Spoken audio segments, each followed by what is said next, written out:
छत्रपती संभाजीनगरच्या किलेअर्क भागात सोमवारी मध्यरात्री 12 वाजता एक धक्कादायक गोळीबाराची घटना घडली। कुख्यात गुन्हेगार असलेला फैजल उर्फ तेजा एजाज सय्यद याने आपल्याच मैत्रिणीवर गोळी झाडली। संभाजीनगरमध्ये सोमवारच्या रात्री किलेअर्क भागात तेजा आणि त्याच्या मैत्रिणीमध्ये एक वाद झाला। हा वाद इतका विकोपाला गेला की तेजाने आपल्या मैत्रिणीच्या दिशेने एक गोळी झाडली। गोळी तिच्या हातात लागली आणि ती गंभीर जखमी झाली।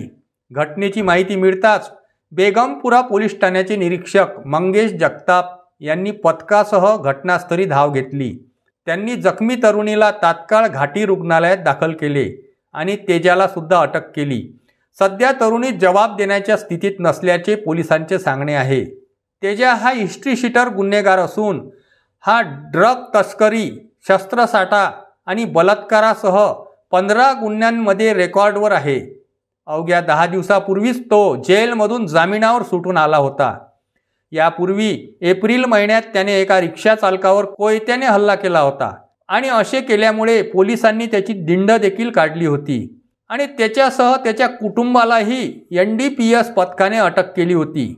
अशा पार्श्वभूमीवर ही घटना घडल्याने शहरातील कायदा व सुव्यवस्थेचा प्रश्न पुन्हा ऐरणीवर आला आहे। जखमी तरुणीवर सध्या घाटी रुग्णालयात उपचार सुरू असून बेगमपुरा पोलिसांनी आरोपी तेजाला अटक केली आहे। ही घटना शहरातील गुन्हेगारीच्या पार्श्वभूमीवर चिंता निर्माण करणारी आहे। मागील 10 दिवसात छत्रपती संभाजीनगरात गुन्हेगारीच्या घटनांमध्ये लक्षणीय वाढ झालेली दिसत आहे।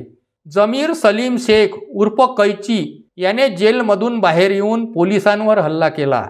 अशाच प्रकारे टिप्या उर्फ जावेद शेख याने सुद्धा तलवारीच्या धाकावर 2.5 लाख रुपये लुटण्याची घटना घडली आहे। त्याचप्रमाणे साईनाथ गायकवाड आणि बब्बी उर्फ निशिकांत शिर्के यांनीही राडा घातलेला आहे।